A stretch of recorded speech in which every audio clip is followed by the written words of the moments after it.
المشكل الباري علام الأخباري من كل جباري يحارب الملة. الحمدللہ والصلاة والسلام علی رسول اللہ اما بعد. آج ہم معاملات کے فضائل سے متعلق گفتگو کریں گے. میرے بھائیوں، ہمارا معاملہ بہتر تب ہو سکتا ہے جب ہم انہیں ایک دوسرے کو اللہ تبارک و تعالیٰ کی طرف بلانے پر استوار کریں. لہٰذا یہ ہم دیکھتے ہیں کہ اللہ تبارک و تعالیٰ کی طرف بلانے کی فضیلت کیا ہے. اللہ نے فرمایا وَمَنْ أَحْسَنُ قَوْلًا مِّمَّنْ دَعَا إِلَى اللَّهِ وَعَمِلَ صَالِحًا وَقَالَ إِنَّنِي مِنَ الْمُسْلِمِينَ. اس سے زیادہ بہتر اور کس کی بات ہوگی جو اللہ کی طرف بلانے والا ہو اور نیک اعمال کرنے والا ہو اور یہ کہنے والا ہو کہ میں مسلمان ہوں. وَلَا تَسْتَوِي الْحَسَنَةُ وَلَا السَّيِّئَةُ. اور اس بات کو یاد رکھو کہ نیکی اور بدی، اچھائی اور برائی کبھی برابر نہیں ہو سکتے.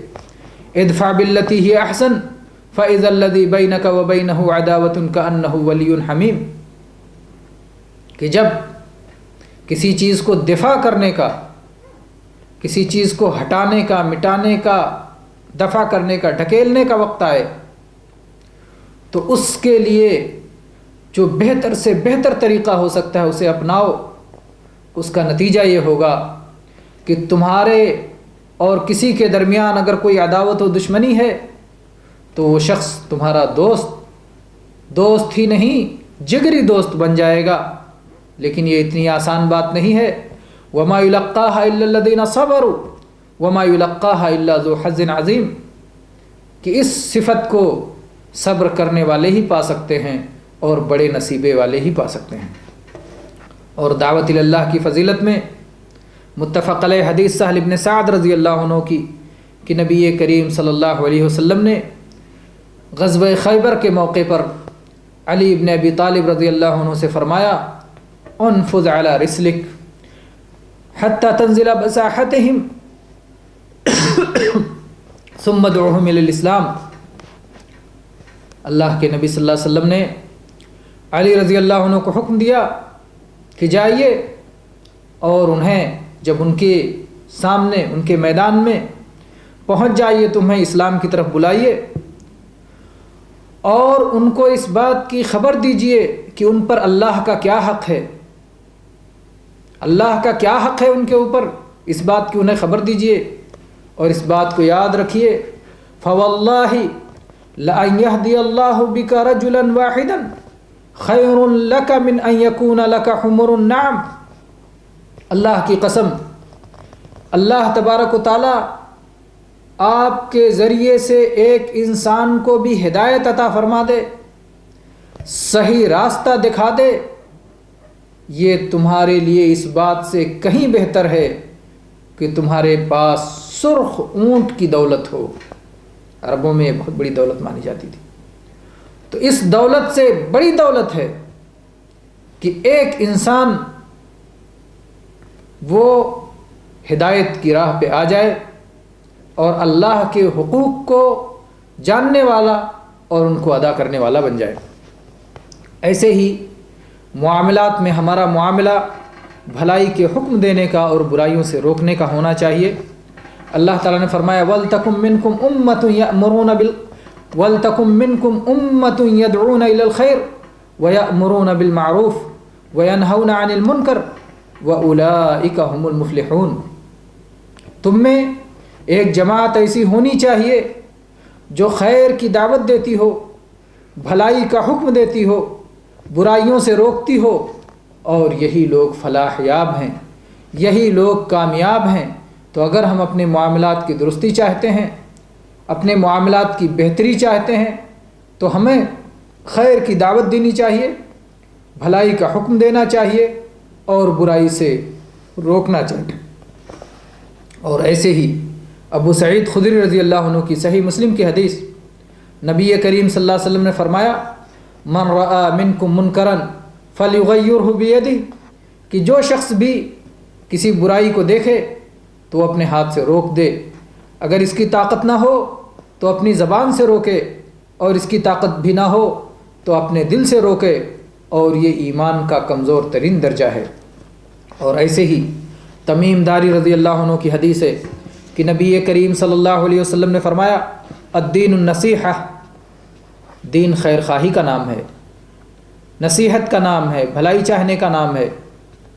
صحابہ کہتے ہیں ہم نے پوچھا کہ اللہ کے نبی کس کی خیر خواہی چاہنے کا نام دین ہے؟ آپ نے فرمایا اللہ کی خیر خواہی چاہنے کا، اللہ کی کتاب کی خیر خواہی، اللہ کے رسول کی خیر خواہی، مسلمانوں کے حاکموں اور مسلمانوں کے عوام کی خیر خواہی۔ یہ صحیح مسلم کی حدیث ہے۔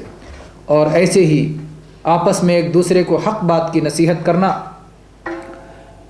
چنانچہ اللہ تبارک و تعالیٰ نے اہل ایمان کے بارے میں بیان فرمایا والمؤمنون والمؤمنات بعضهم اولیاء بعض یأمرون بالمعروف وینہون عن المنکر ویقیمون الصلاة ویؤتون الزکاة ویطیعون اللہ ورسولہ اولئک سیرحمهم اللہ ان اللہ عزیز حکیم۔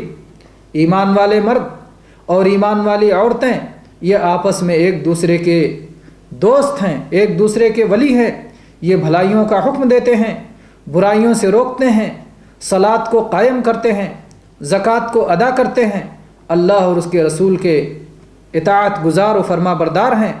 یہی لوگ ہیں جن پر اللہ تبارک و تعالیٰ رحم فرمائے گا۔ اللہ تبارک و تعالیٰ بڑا زبردست اور بہت حکمت والا ہے۔ ایسے ہی میرے بھائیوں ہمارے معاملات میں یہ ہونا چاہیے کہ جب کبھی خیر کا کوئی موقع آئے تو ہم اس میں آگے بڑھ کے حصہ لیں، تاکہ ہم ایک نیک سنت کو جاری کر سکیں، اس کا آغاز کرنے والے بنیں۔ اور یہ خوشخبری سن لیں جریر ابن عبداللہ رضی اللہ عنہ کی روایت صحیح مسلم کی کہ نبی صلی اللہ علیہ وسلم نے فرمایا من سن فی الاسلام سنتا حسنتا فلہ اجرہا واجر من عمل بہا بعدا، کہ جس شخص نے کسی اچھی سنت کو جاری کیا تو اسے اس کا اجر ملے گا، اور اس کے بعد جو لوگ بھی اس پر عمل کریں گے ان کا بھی اسے اجر ملے گا، اور عمل کرنے والوں کے اجر میں سے کوئی کمی نہیں ہوگی۔ اور جو لوگ اسلام میں کوئی بری سنت جاری کریں تو ان پر ان کا گناہ ہوگا، اس کا بوجھ ہوگا، اور جو لوگ ان کے بعد اس پر عمل کریں گے سب کا بوجھ اس پر ہوگا، اور گناہوں کے اس ایک شخص پر آغاز کرنے والے شخص پر سب کا بوجھ پڑنے کی وجہ سے باقی لوگوں کے بوجھ میں کوئی کمی بھی نہیں ہوگی۔ اور ایسے ہی ہمارا معاملہ لوگوں کے درمیان اصلاح کرنے کا اور لوگوں کے درمیان درستی کو پھیلانے کا ہونا چاہیے۔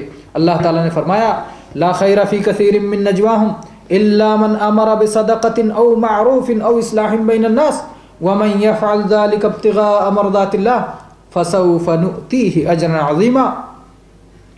لوگوں کے بہت زیادہ سرگوشی کرنے میں، کانا پھوسی کرنے میں خیر نہیں ہے، بہتری نہیں ہے۔ ہاں البتہ جو لوگ صدقہ کا حکم دیں یا بھلائی کا حکم دیں یا لوگوں کے درمیان اصلاح اور درستی کا عمل کریں، اور جو شخص اللہ کی رضا کی خاطر ایسا کرے گا تو اللہ تعالیٰ فرماتا ہے ہم عنقریب اسے اجر عظیم سے نوازیں گے۔ اور ایسے ہی ابو دردہ رضی اللہ عنہ کی سنن ابو داؤد اور سنن ترمذی کی حدیث ہے کہ اللہ کے نبی صلی اللہ علیہ وسلم نے فرمایا کیا میں تمہیں صیام، صلاۃ اور صدقہ کے درجے سے بھی زیادہ فضیلت والی چیز نہ بتاؤں؟ لوگوں نے کہا کہ اللہ کے نبی صلی اللہ علیہ وسلم ضرور بتائیے۔ آپ نے فرمایا باہمی معاملات کو درست کرنا، اصلاح ذات البین، آپس کے باہمی معاملات کی درستگی کا سامان کرنا، آپس میں اصلاح کرنا۔ اور آپ نے فرمایا فساد ذات البین الحالقہ، اور باہمی معاملات کو بگاڑ دینا یہ تو موڑنے والی چیز ہے، سر نہیں موڑتی دین کو موڑ کے ختم کر دیتی ہے۔ تو معاملات کو درست کرنا، آپس میں اصلاح کا معاملہ کرنا یہ بہت بڑی فضیلت والی چیز ہے۔ اور ایسے ہی اہل ایمان کے معاملات میں آپس میں تعاون اور آپس میں ایک دوسرے کی مدد کے ساتھ معاملہ کرنا بہت فضیلت والا عمل ہے۔ اللہ تعالیٰ نے فرمایا وَتَعَاوَنُوا عَلَى الْبِرِّ وَالتَّقْوَى وَلَا تَعَاوَنُوا عَلَى الْإِثْمِ وَالْعُدْوَانِ وَاتَّقُوا اللَّهَ إِنَّ اللَّهَ شَدِيدُ الْعِقَابِ۔ نیکی، بھلائی، تقوی اور پرہیزگاری کے کاموں میں ایک دوسرے کی مدد کرو، اور گناہ اور سرکشی کے کاموں میں ایک دوسرے کی مدد نہ کرو، اور اللہ سے ڈرتے رہو کیونکہ اللہ سخت عذاب دینے والا ہے۔ اور ایسے ہی جناب محمد رسول اللہ صلی اللہ علیہ وسلم نے فرمایا ان المؤمن للمؤمن کالبنیان یشد بعضہ بعضا۔ ابو موسیٰ اشعری رضی اللہ عنہ کی یہ متفق علیہ حدیث ہے کہ ایمان والوں کی مثال باہم ایسے ہے کہ جیسے ایک عمارت ہوتی ہے جس کی اینٹیں آپس میں ایک دوسرے کو تقویت پہنچاتی ہیں، اسی طرح سے ایک ایمان والا دوسرے ایمان والے کے لیے تقویت کا سبب بنتا ہے، اس کا مددگار ہوتا ہے، اس کا معاون ہوتا ہے، اس کا ساتھ دیتا ہے، اس کے لیے سہارا بنتا ہے، اسے بے سہارا نہیں چھوڑتا۔ ایسے ہی اہل ایمان آپس میں ایک دوسرے کے ہمدرد اور غمخوار ہوتے ہیں۔ صحیح مسلم کی ابو ہریرہ رضی اللہ عنہ کی حدیث ہے، نبی صلی اللہ علیہ وسلم فرمایا من نفس عن مؤمن کربۃ من کرب الدنیا نفس اللہ عنہ کربۃ من کرب یوم القیامہ۔ جو شخص کسی مومن سے اس کی دنیا کی مصیبتوں میں سے کسی مصیبت اور کرب کو دور کر دے تو اللہ تبارک و تعالیٰ قیامت کے دن اس کی مصیبتوں میں سے کسی مصیبت کو دور فرمائے گا، اور جو شخص کسی تنگ دست پر آسانی فرمائے اللہ تبارک و تعالیٰ دنیا اور آخرت دونوں جگہ اس پر آسانی فرمائے گا، اور جو شخص کسی مسلمان کی پردہ پوشی کرے اللہ تبارک و تعالیٰ دنیا اور آخرت دونوں جگہ اس کی پردہ پوشی فرمائے گا، اور برابر اللہ تبارک و تعالیٰ اپنے بندے کی مدد میں ہوتا ہے جب تک بندہ اپنے بھائی کی مدد میں ہوتا ہے۔ بہت بڑے فضائل ہیں میرے بھائیوں، آپسی تعاون کے، آپسی ہمدردی اور غمخواری کے، اور ایک دوسرے کے کام آنے کے۔ ایسے ہی اگر کوئی ہمارا مسلمان بھائی بیمار ہو جائے تو اس کی عیادت کرنے کی فضیلت ثوبان رضی اللہ عنہ بیان کرتے ہیں، صحیح مسلم کی حدیث ہے کہ نبی صلی اللہ علیہ وسلم فرمایا من عاد مریضا لم یزل فی خرفۃ الجنہ، جو شخص کسی مریض کی عیادت کرتا ہے تو برابر جنت کے باغ میں ہوتا ہے۔ صحابہ نے پوچھا کہ اللہ کے نبی صلی اللہ علیہ وسلم جنت کے باغ کیا؟ تو آپ نے فرمایا جنت کے پھلوں میں ہوتا ہے، جنت کی نعمتوں میں ہوتا ہے۔ تو یہ بہت بڑی نعمت ہے جس میں سے ہم بہت سارے لوگ اس میں کوتاہی کر جاتے ہیں۔ اور ایسے ہی صدقہ و خیرات کرنا یہ بھی ایک اچھے معاملے میں سے ہے۔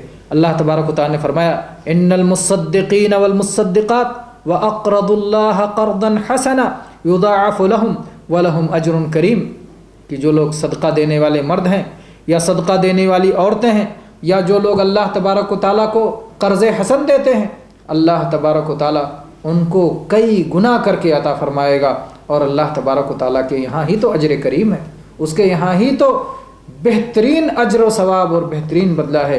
اور ایسے ہی اللہ تبارک و تعالیٰ نے فرمایا الذین ينفقون اموالهم باللیل والنہار سرا وعلانیہ فلہم اجرہم عند ربہم ولا خوف علیہم ولا هم یحزنون، کہ جو لوگ اپنے مالوں کو شب و روز کھلے اور چھپے طور پر خرچ کرتے ہیں تو ان کا اجر کہیں ضائع ہونے والا نہیں ہے، ان کا اجر ان کے رب کے پاس ہے، اور ان کو نہ کسی قسم کا خوف ہوگا نہ کسی قسم کا انہیں غم ہوگا۔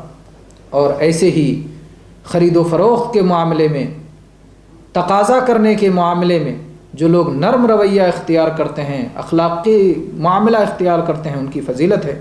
جابر بن عبداللہ رضی اللہ عنہ بیان کرتے ہیں کہ رسول اللہ صلی اللہ علیہ وسلم نے فرمایا رحم اللہ رجلا سمحا اذا باع واذا اشترى واذا اقتضى۔ صحیح بخاری کی حدیث ہے کہ اللہ تبارک و تعالیٰ اس بندے پر رحم فرمائے جو شخص نرمی کا معاملہ کرے، بیچتے ہوئے، خریدتے ہوئے اور تقاضا کرتے ہوئے۔ اور ایسے ہی اگر کوئی بھائی اپنے بھائی سے ملنے کے لیے جاتا ہے، اس کی زیارت اور ملاقات کے لیے جاتا ہے، تو یہ بھی ایک فضیلت والا عمل ہے۔ ابو ہریرہ رضی اللہ عنہ کی حدیث صحیح مسلم میں کہ نبی کریم صلی اللہ علیہ وسلم نے فرمایا ان رجلا زار اخا له فی قریۃ اخری، ایک شخص نے اپنے بھائی کی زیارت کی ایک دوسری بستی میں جا کر کے، اللہ تبارک و تعالیٰ نے اس بستی کے آغاز میں دروازے پر قریب میں ایک فرشتے کو متعین کر دیا۔ جس فرشتے نے اس سے پوچھا کہاں کا ارادہ ہے، اس شخص نے جواب دیا کہ اس بستی میں میرا ایک بھائی رہتا ہے. کہا کیا اس بھائی کا تجھ پر کوئی احسان ہے جس کا تو بدلہ دینا چاہتا ہے؟ تو کہا نہیں، میں اللہ واسطے اس سے محبت کرتا ہوں. تو کہا اس بات کو یاد رکھو کہ اگر تم اس شخص سے اللہ واسطے محبت کرتے ہو تو میں اللہ کا رسول اور اللہ کا قاصد ہوں. اللہ کی طرف سے یہ پیغام لے کے آیا ہوں کہ اللہ تبارک و تعالیٰ بھی تم سے اسی طرح محبت کرتا ہے جس طرح تم اللہ کی خاطر اس شخص سے محبت کرتے ہو. تو اگر کوئی شخص اللہ کی خاطر اللہ کے کسی بندے سے محبت کرتا ہے تو اللہ تبارک و تعالیٰ کی محبت اسے حاصل ہوتی ہے. تو میرے بھائی یہ بہت بڑی نعمت ہے. صحیح مسلم کی حدیث ہے، اللہ تبارک و تعالیٰ ہم سب کو اپنی خاطر ایک دوسرے سے محبت کرنے والا بنائے. آمین. وآخر دعوانا ان الحمد للہ رب العالمین وصلی اللہ علیہ نبینا وسلم.